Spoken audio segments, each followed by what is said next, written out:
Rancho Camulos, where the history, myth, and romance of old California still linger. Dr. DeLyser is one of the foremost experts on the story of Ramona and how it impacted tourism in California. I'm really glad you guys are here. Thanks for joining us. I want to talk about what happened after Helen Hunt Jackson published her book. Her goal was to transform what was happening to Native Americans in this country.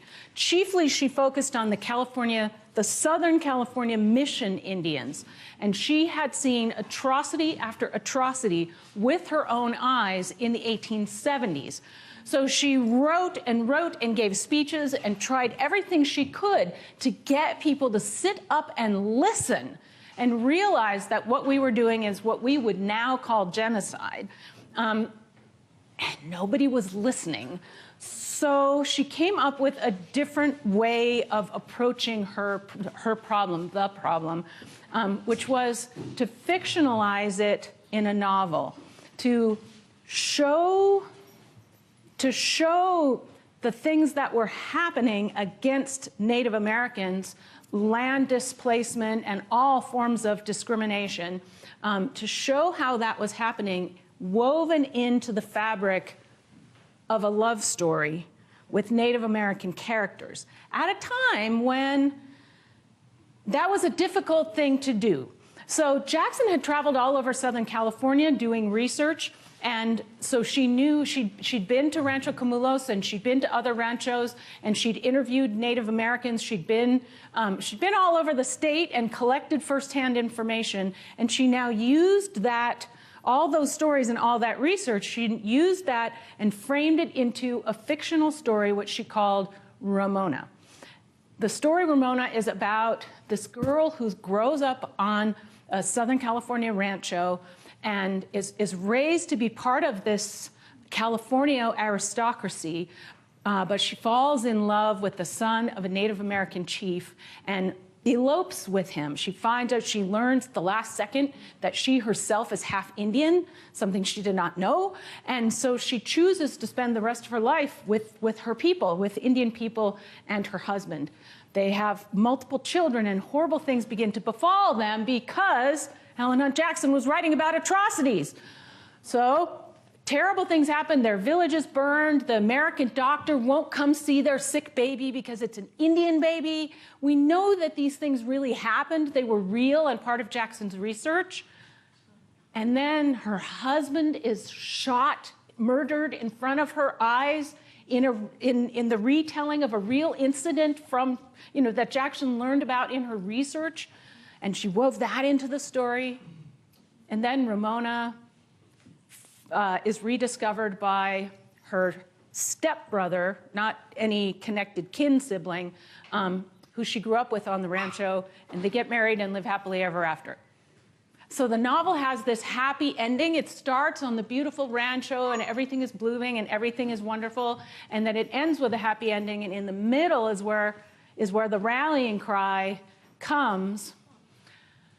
And Jackson would have moved this all forward and mobilized people to this rallying cry, but she died of cancer a year after the novel was published, so she was unable to do any of that.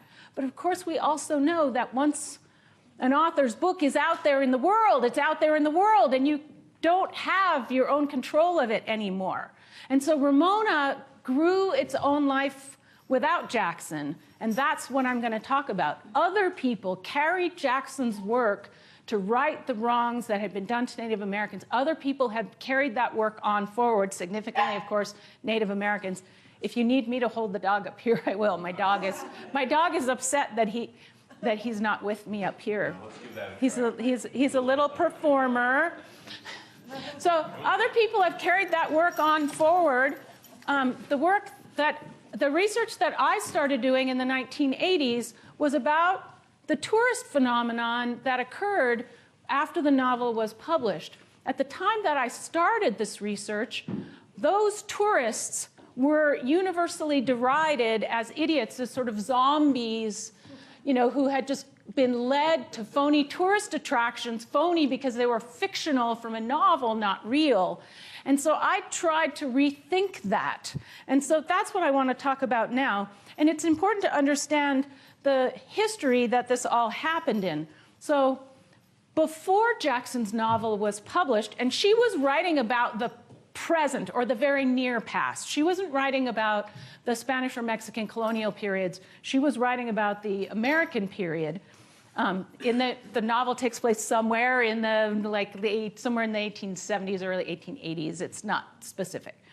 So Southern California was still really considered sleepy compared to Northern California and other parts of the country. So there was not a large new population here until a year after the novel was published, when a second railroad arrived and a huge boom in transportation, a huge flood of tourists and visitors because of competing railroads lowering prices, and an enormous flood of people coming to vacation in Southern California because of our wonderful climate, and eventually also buying homes here. This enormous inrush took place immediately after the novel was published and Jackson died. And all these people who came here, they wanted to know something about this place they're going on vacation.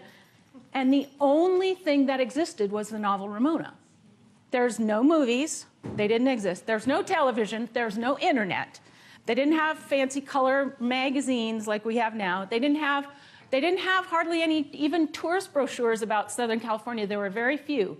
The only thing you could read about Southern California history was the novel Ramona, and everybody did it.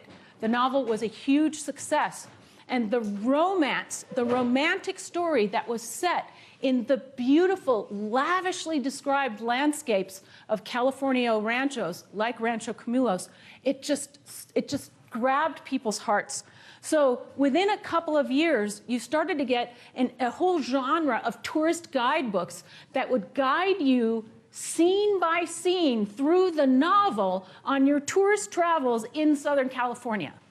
So you could go from where Ramona was born to where she grew up to where she got married. You could go to all the landmarks of her life in the story in these guidebooks. And so what that meant is that a whole bunch of real places around Southern California became identified because of their role in a work of fiction. So this is the Rancho Guajome in San Diego County, and it was one of two places that were identified as the home of Ramona. Guajome was a home of Ramona because the geography, a one-day's ride to here and a one-day's horseback ride to there, the geography is similar. But around here at Rancho Camulos, we call Guajome the runner-up.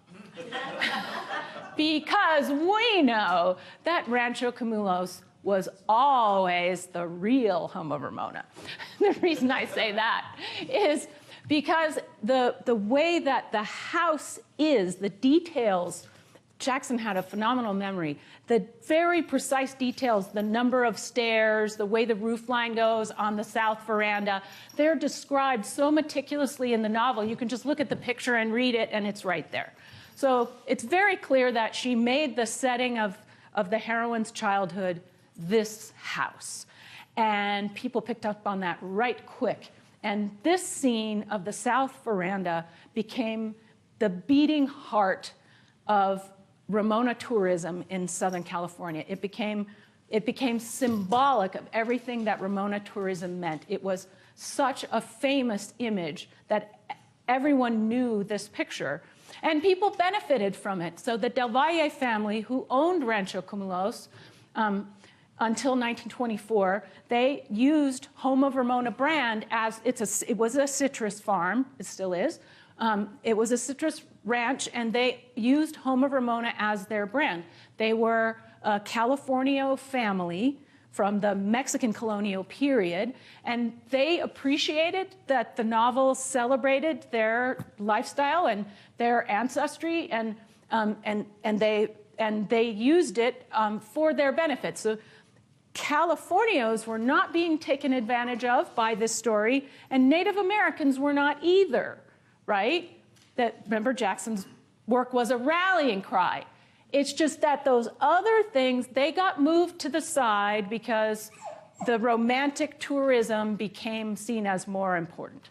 It became more dominant. The romantic story was what swept people away. The most commercial of all the Ramona locations was Ramona's marriage place. And it's just really interesting that this became such a big deal because in the novel, Ramona and Alessandro elope. By the time they get to where the padre is, it's late at night. There's no bells ringing. There's no dress. There's no magic. There's not even a kiss.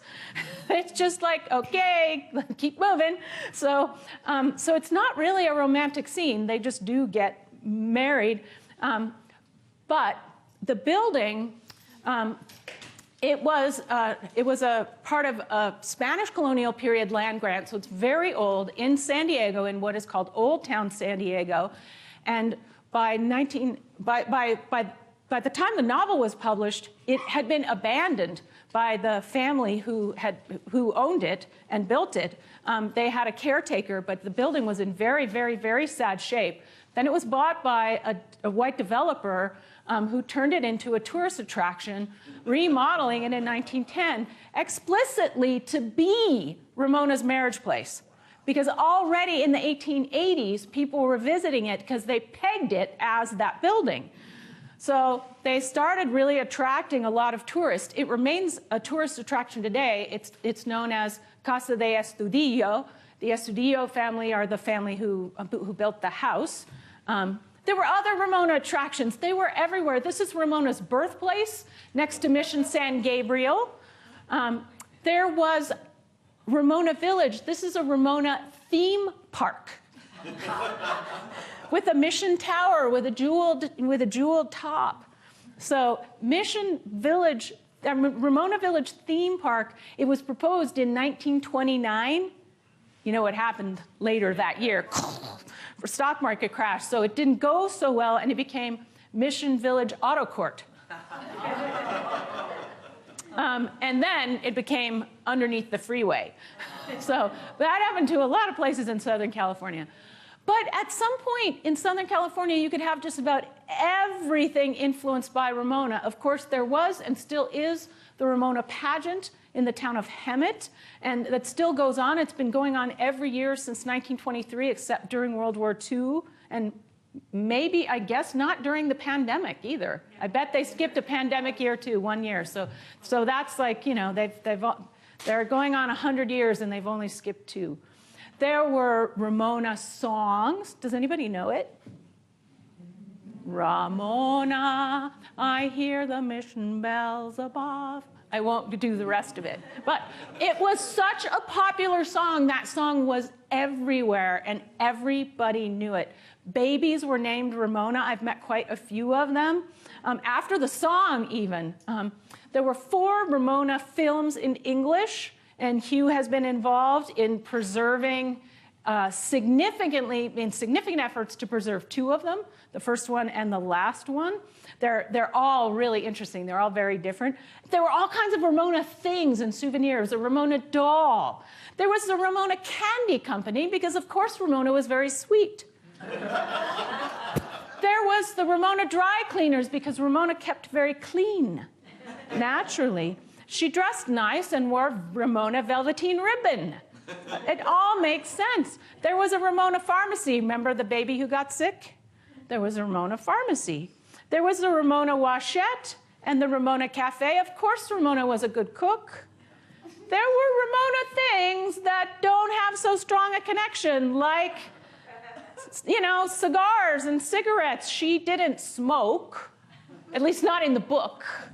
Maybe a little bit behind the scenes when nobody was looking. There was Ramona beer and Ramona wine tonic. The wine tonic, that was during Prohibition, when it was strictly medicinal.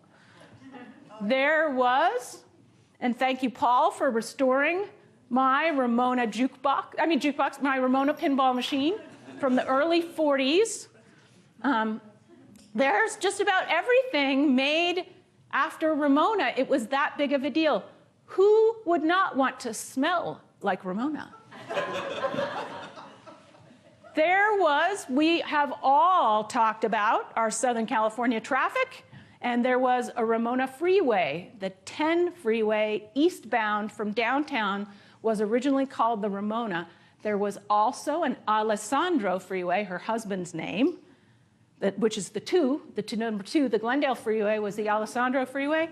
If you know your freeways, you know that just like star-crossed lovers, the two freeways don't meet. And back to, again, the Ramona pageant. So bringing people to an outdoor performance of the novel ever since 1923. I want to spend a little bit of time just talking about one attraction and all the things that went on. Let me just give it to you straight. All the souvenirs you could buy there. Because we don't think of this as a big deal, but Ramona was one of the biggest tourist attractions in Southern California at this time. And Ramona's marriage place was the biggest tourist attraction in San Diego. It's before SeaWorld. The zoo wasn't as big of a deal. So they started printing postcards like this one of these people in their very speedy 19-teens brass era car. Notice he's driving on the right-hand side, right? Because it's before we had that. The developer who bought and restored the property built a trolley line to go out there so tourists could come there easily. And when he restored the property, he was careful to do everything very accurately and add a curio shop. And the curio shop sold everything. And this is my collection. All the pictures I'll be showing you are from my collection. I started collecting Ramona things before eBay began, but it exploded when eBay began in the late 1990s. The thing about tourist souvenirs is you buy them when you're traveling somewhere, and then you take them with you away. So oftentimes you go to the place where the souvenirs are from, and they're not there anymore. So buying them on eBay has enabled me to gather them from the far-flung corners of the continent. There is like everything. So there's, on the top left, the coin bank. This is a sterling silver matchbook cover. These are, on the bottom right, they're salt and pepper shakers. I think I have like a dozen different salt and pepper shakers, Ramona's marriage place. This is my favorite. It's cats jumping out of top hats. That's not from the novel. Just in case you weren't sure. Oh, that's the lost chapter. That's right, the lost chapter, thanks you. And then here, that is a Ramona's marriage place souvenir holy water font. So it's obviously a serious artifact made from a place that we are tempted to take very unseriously today, right? So let's think about that. So hold that thought and we'll talk about it, because these are some of my all different, I have more than 100 now, Ramona souvenir teaspoons. All different. Almost all of them are Ramona's marriage place. I have 6 that are Rancho Camulos. So out of 100, there are 6. So it's a small percentage that were made here. Rancho Camulos never had a curio shop. It was a private residence. So it's much more recent that it's open to the public. So they didn't, until recently, didn't have a gift store. But Ramona's marriage place did. So they sold a lot of things. Let's think about who were those people. They're all gone now. So how can we find them, and how can we understand what they were doing and why they wanted the salt and pepper shakers? So I've collected a lot of images of Ramona tourists in front of Ramona's marriage place, taking their pictures in front of the sign, often with their cars, to show we are here, right? We went to this place. So the place was important to show that they had been there. And that's because Ramona's marriage place was part of a circuit that people did, where you traveled around the country by car, and you hit the high spots. You went to the Grand Canyon, you went to Yellowstone, but you also went to important places, and Ramona's marriage place was one of them. I've collected a lot of postcards from tourists where they write on the back what they did there. So here's a picture of Ramona's marriage place. And it's a little hard to read. It says, Lucy and I visited this place on the 11th inst. Came away, let's see, sorry, I have to read it from the front. Brought away a piece of tile from the roof because it was still in bad shape. Read Ramona by Helen Hunt Jackson. So they stole a souvenir because it's before the gift shop. So they stole a souvenir because they read the book and they wanted a piece of it, so they took it home. This one just says on the bottom right, I suppose you have read about this. Whereas this one, which is postmarked in 1910, so the restoration is almost finished, it says it's just being restored and kept in order. So they're actually writing about the progress of the restoration. So people were very interested and they visited it knowing, knowing about the novel and then commenting on the state of the building. I want to share some photo albums and memory albums that I've accumulated and show you how people wove a visit to Ramona sites into their travels. So this is one album from 3 girlfriends who traveled across the country together in the mid-1930s, Bertie, Marion, and Gert. And they hit all the hot spots. They drove their car through the drive-through tree, which is cool.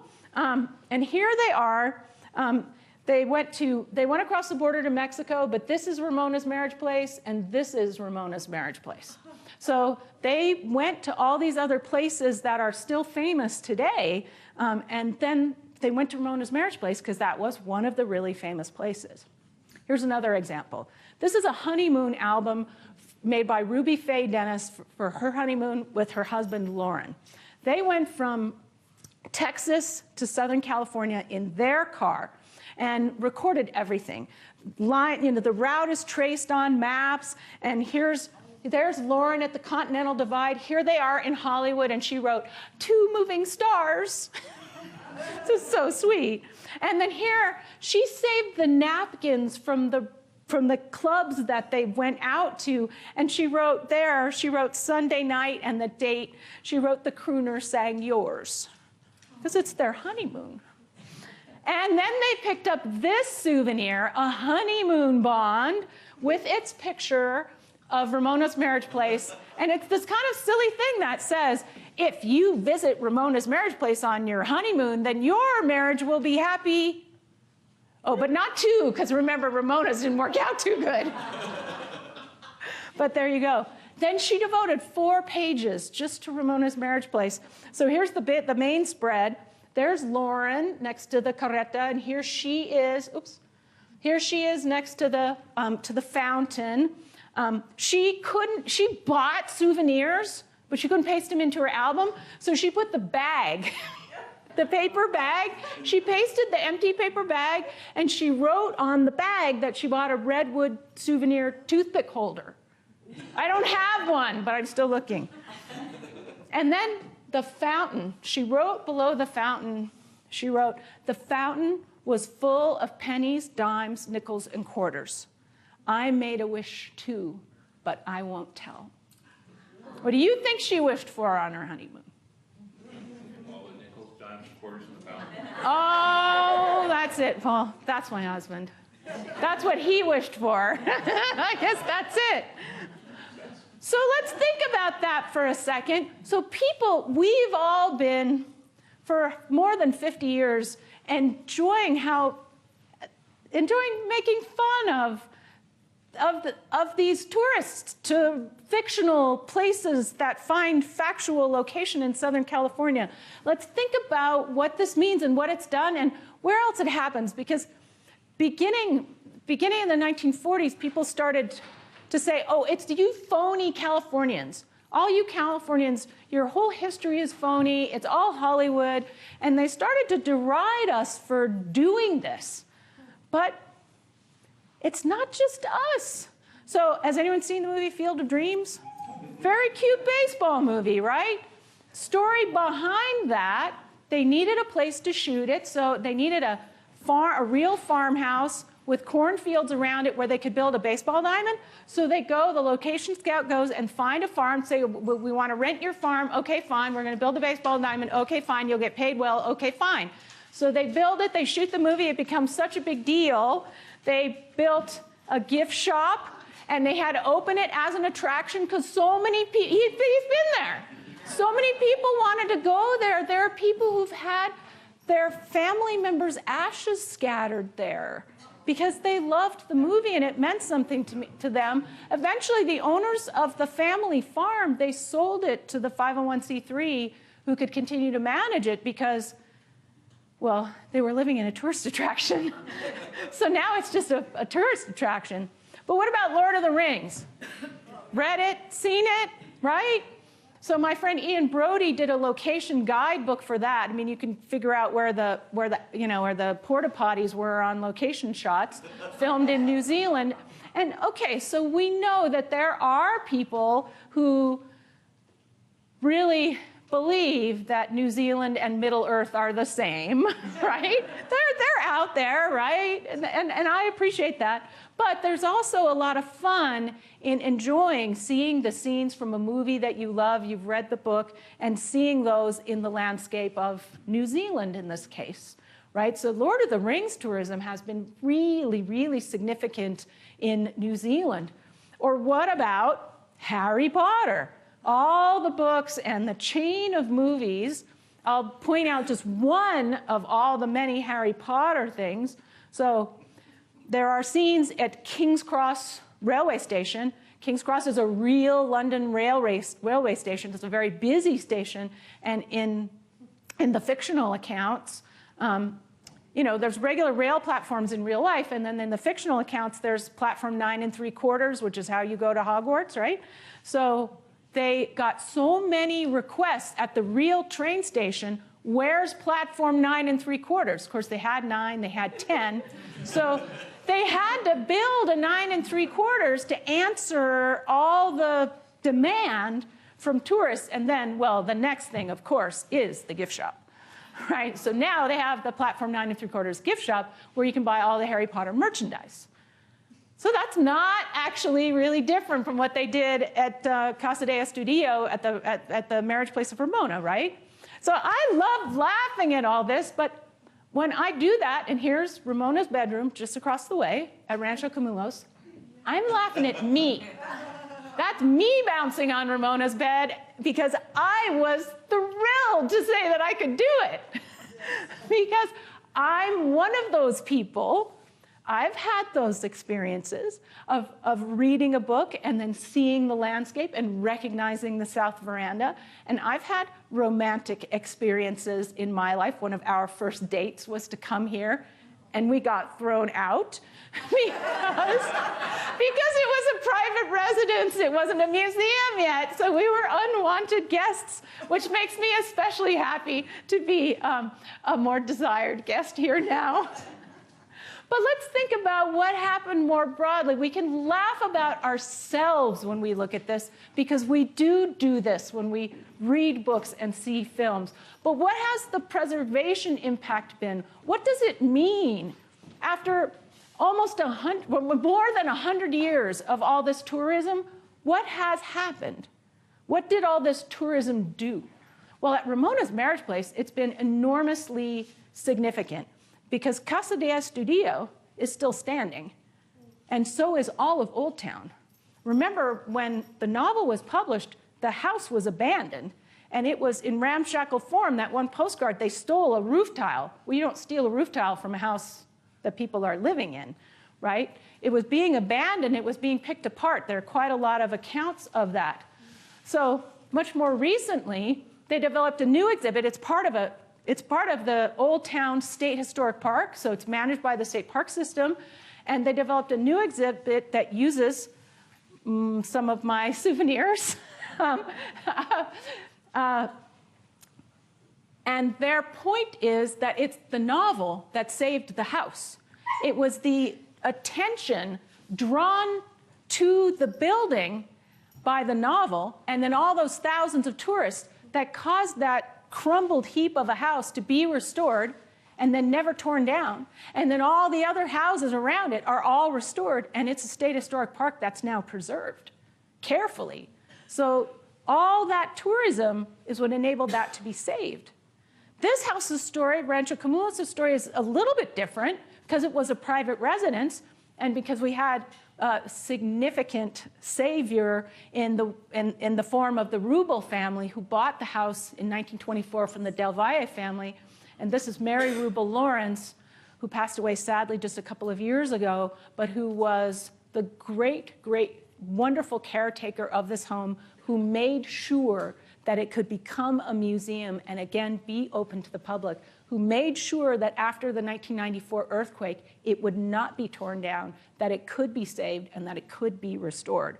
And it's under her stewardship that tourists were able to be welcomed back to what was then still her private family home, and then what she led to becoming a museum, and things like the souvenirs, my collection, the collection of my dearly departed friend Phil Brigandy, the only other crazy person who collected a lot of Ramona stuff, that we could display them here at the Rancho and talk to people about all this stuff. So the novel, it didn't do what Jackson intended, right? She was trying to right the wrongs that had been done and were being done to Native Americans. She did her best to join that cause.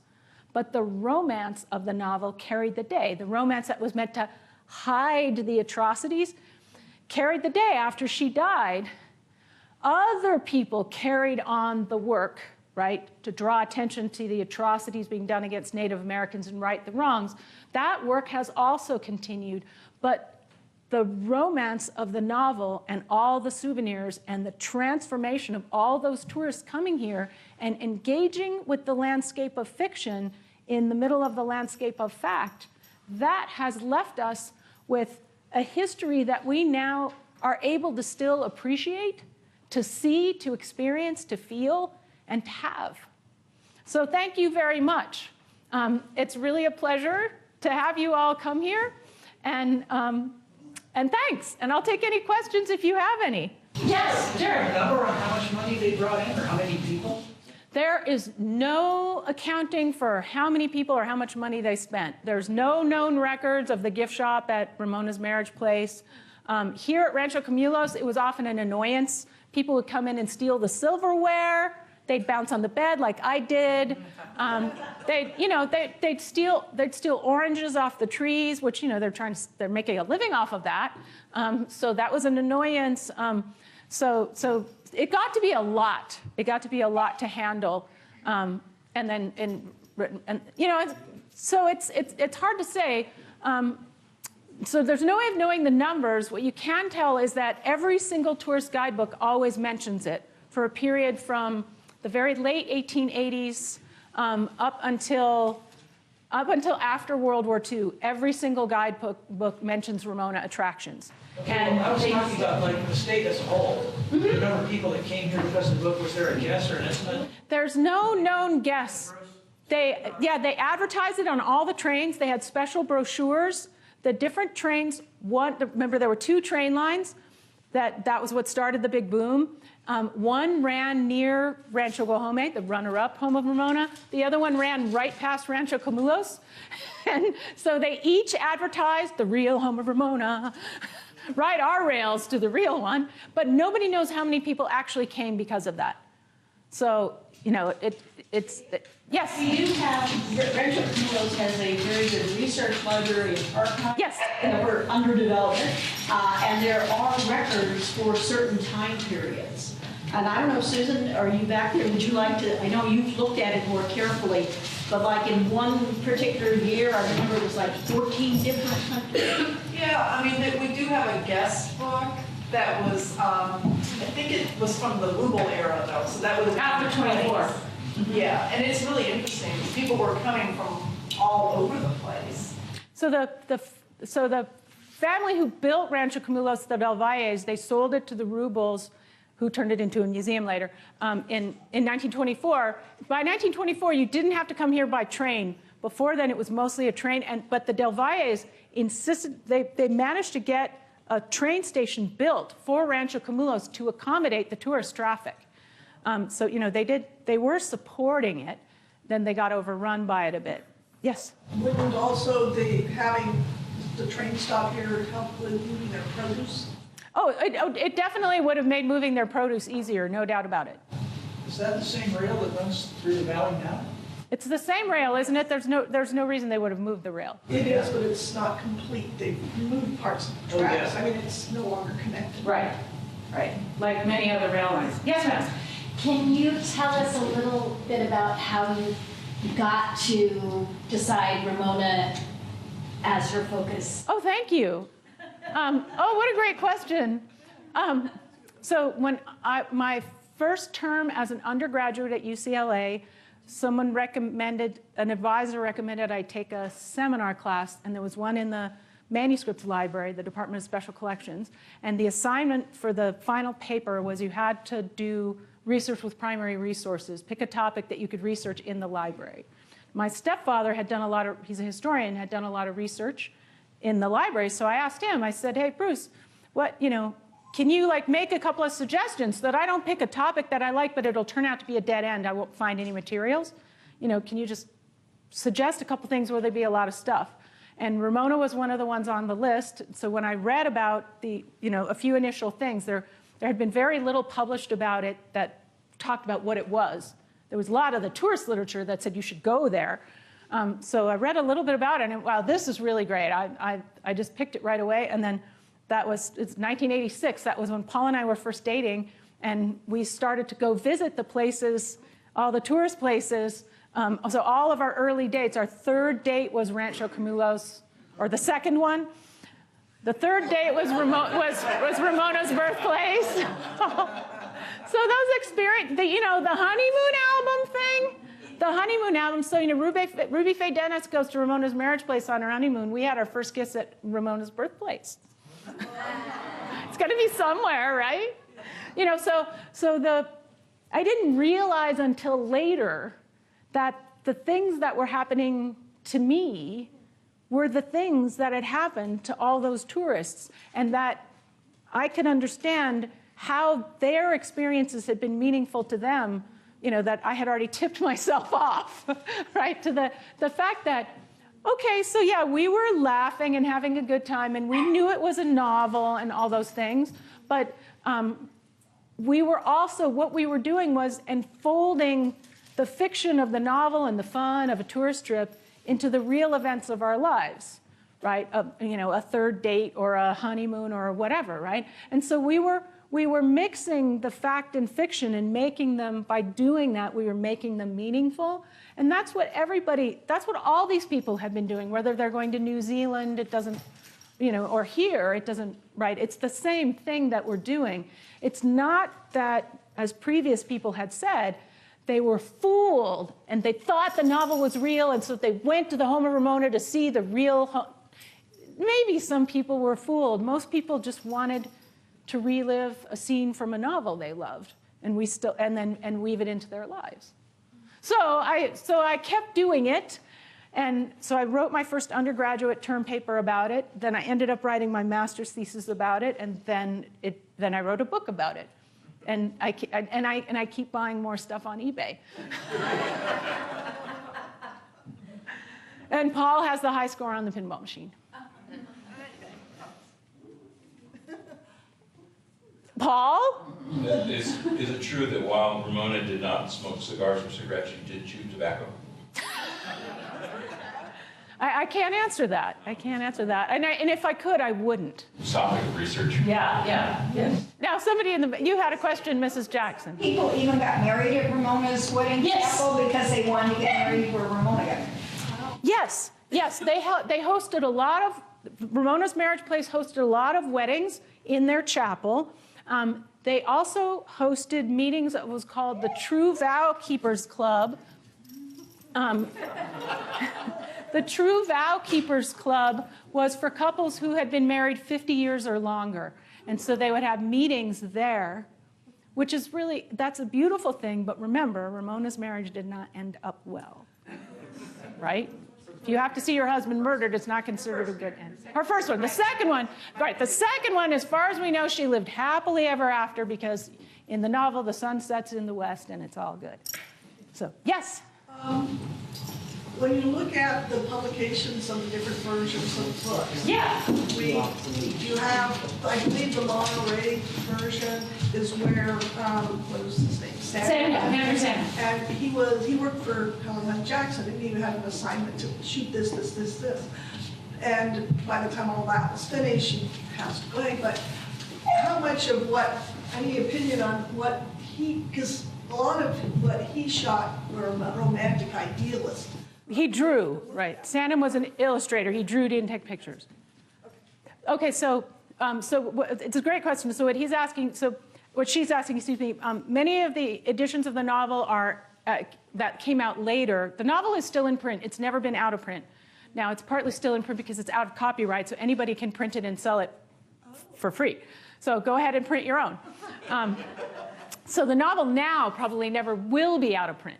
But in the early 20th century, there were a lot of really lavish editions because all the tourists wanted to have a fancy one. And Henry Sandham was an illustrator who worked with the Century magazine when Helen Hunt Jackson was hired to do a series of articles for them.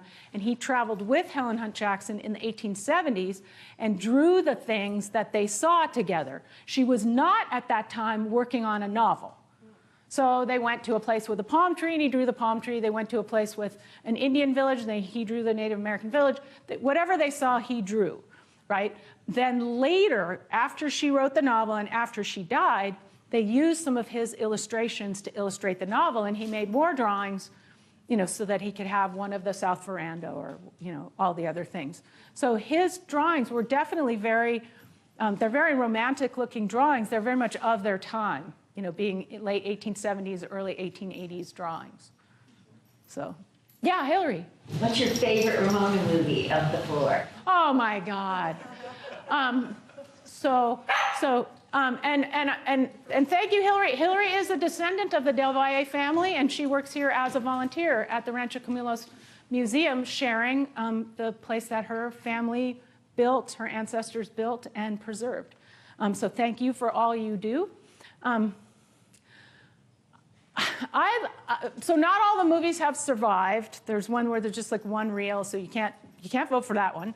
The 1910 Ramona, which Hugh has worked so hard to restore, it's very short. It's D.W. Griffith and Mary Pickford as Ramona. What's great about it, what I love about it, is it was shot here at Rancho Camulos, and it's the first time ever that screen credit was given for a location. Because if they wanted to be credible and say, we are filming Ramona, they had to shoot here. Because this was the place. If they went anywhere else, if they built it on a soundstage in the silent era, if they built it on a stage, it would not have been credible. They actually had to come here to shoot. And so I love that movie for that reason, and I love seeing this landscape in that movie. So thanks for asking. Have I exhausted oh, yes, Jerry. Yeah, Jerry. One more odd thing. I never heard Century Magazine. Oh, just one of many magazines in the, do you know when the Century started? Probably mid-19th century or something like that. Later than that. 1890. Yeah, a lot of illustrations. I'm sorry? She was writing in the 1870s. Yeah, but when did the Century magazine start? So, and the novel was originally serialized in the Christian Union. Jackson was a very famous writer. She had published a lot before she wrote Ramona. And she had published a lot. She'd published stories, poems, travel articles, and research about atrocities being committed against Native Americans, broken treaties, and she was a very serious author, and she was very, very well known when the novel came out. Yes, Maria. Well, we all know that Camulos is the true home of Ramona. In the book, it was sheep shearing time at the Merino Rancho. Mm-hmm. So, in your research, what was, I'm going to steal back here, what was the first instance you found of Camulos being related to? You mean like on page number 7 or something? Well, I mean, just like, it was in a newspaper you saw it? Oh, you mean, yeah, like the first source where you see it mentioned. The the most important, so the first source isn't necessarily the most important source. The first source was a small newspaper article that refers to a lake, not to Camulos. So, and it happened while the tourism to places in the novel started while Helen Hunt Jackson was still living. The very first reference is during Helen Hunt Jackson's lifetime, but just barely. But that was such a small reference, and it's not like it started a flood. What really mattered was that after the very first couple of editions of the novel, every other edition had a guide and a whole article about the home of Ramona published in the back of the book. And that, more than anything else, rocketed Rancho Camulos to stardom in the Ramona universe. I mean, because it just made Rancho Camulos the Ramona place. Even if you couldn't go there, you know, even if you just passed by on the train, or even if you just bought a postcard without visiting, it was the place. So it was that, and that came out in, it started, I don't remember what year, but within 5 years, within a couple of years of the novel being published, and the phenomenon extends through until after World War II. So it was really early on, and before the train even stopped here. So that sort of answers your question a little bit. But I don't remember the very, very first reference. We could look in the book. Yes? So what happened to all of her research on the Native Americans? Was it given to some place? Yeah. So her papers are still extant. They're in several different places. Her correspondence is all still extant in several different research libraries. Her book, A Century of Dishonor, which she wrote before Ramona, that was a cataloging of all the broken treaties and all the atrocities that she could collect. She published that book, and at her own expense, she sent a copy to every member of Congress. And that's before Ramona. So she was making this huge effort. And then, of course, she died. So other people carried on her work. And, we know that around the world, we can just look at Canada and the US, and this has been in the newspapers quite a lot and the media quite a lot lately. We know that in the late 19th century and into the mid 20th century, the desire was to eliminate indigenous culture and have people assimilate. That was true, of course, of immigrants as well, not just of indigenous people. We were all supposed to assimilate. But in the case of Native American and in Canada First Nations people, they were often sent to boarding schools, which were thought to be the state-of-the-art thing. They would learn English and Anglo ways, and that was thought to be a good idea. Of course, it was devastating, and it was a terrible idea, and many of those places were places where atrocities were committed against generations of children.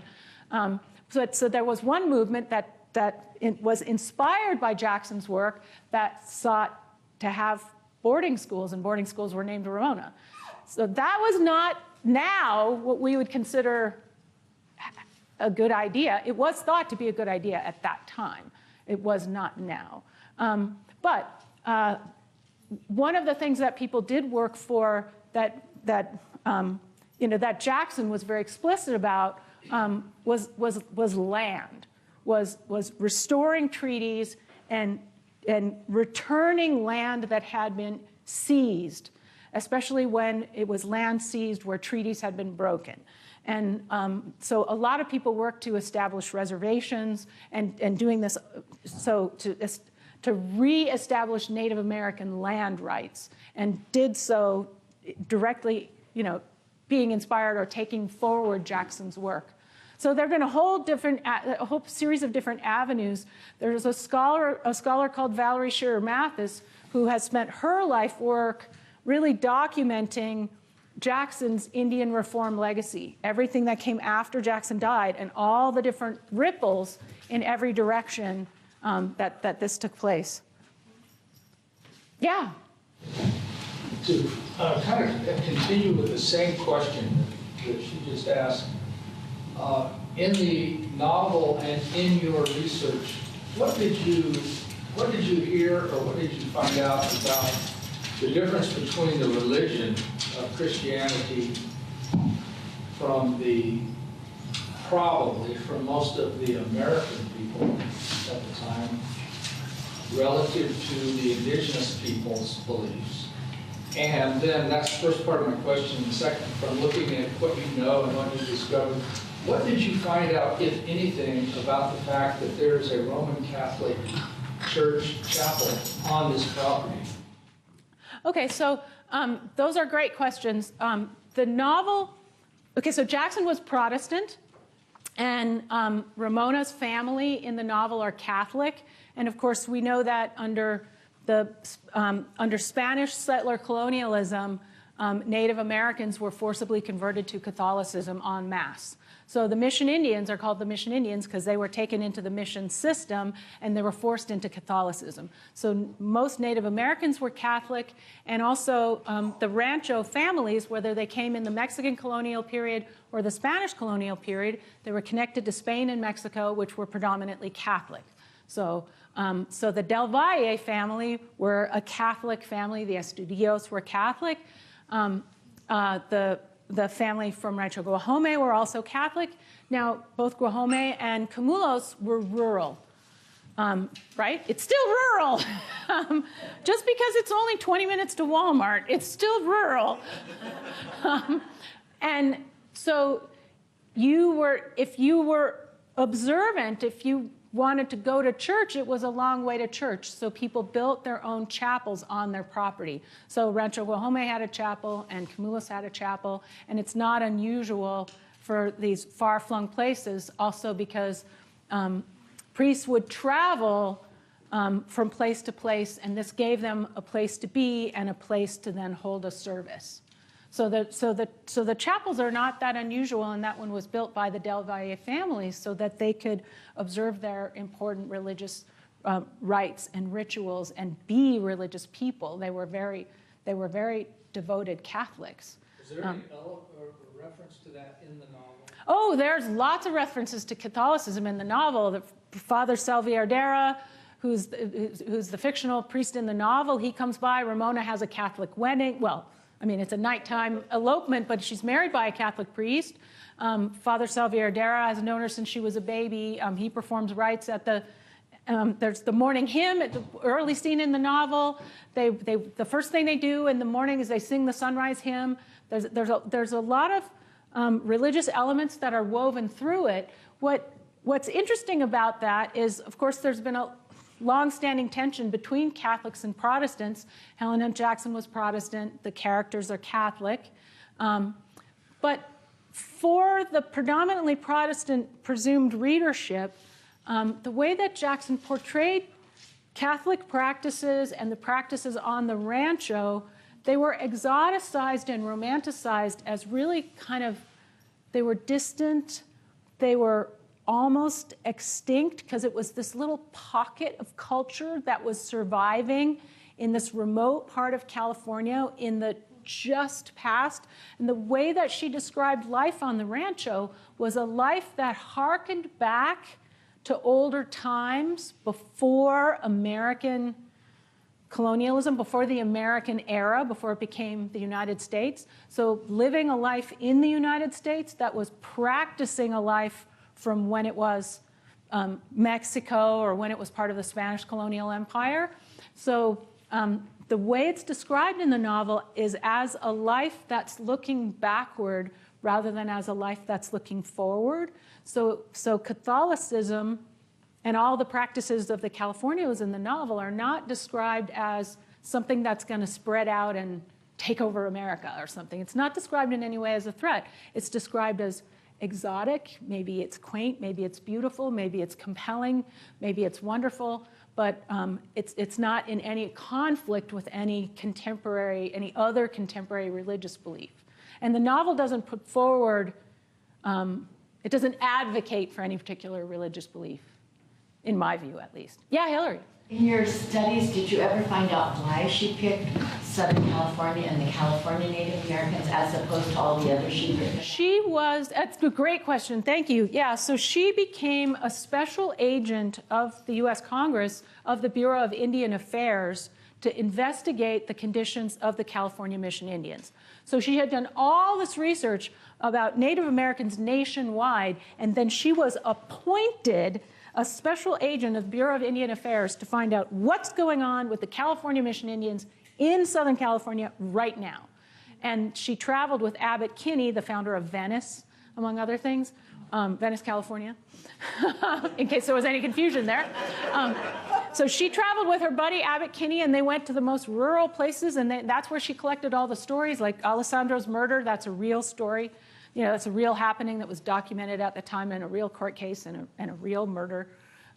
So that's where she collected all those stories when she was actually working, you know, working this job. And so the richest details of her research were about the California Mission Indians, and she had traveled, you know, in a horse and buggy to all these places, and she had visited Rancho Camulos while she was doing that research. So when a couple of years later, she was in New York City, and she hit upon this idea to write a novel. This is where she had the most information, the most stories in her mind, the most vivid pictures.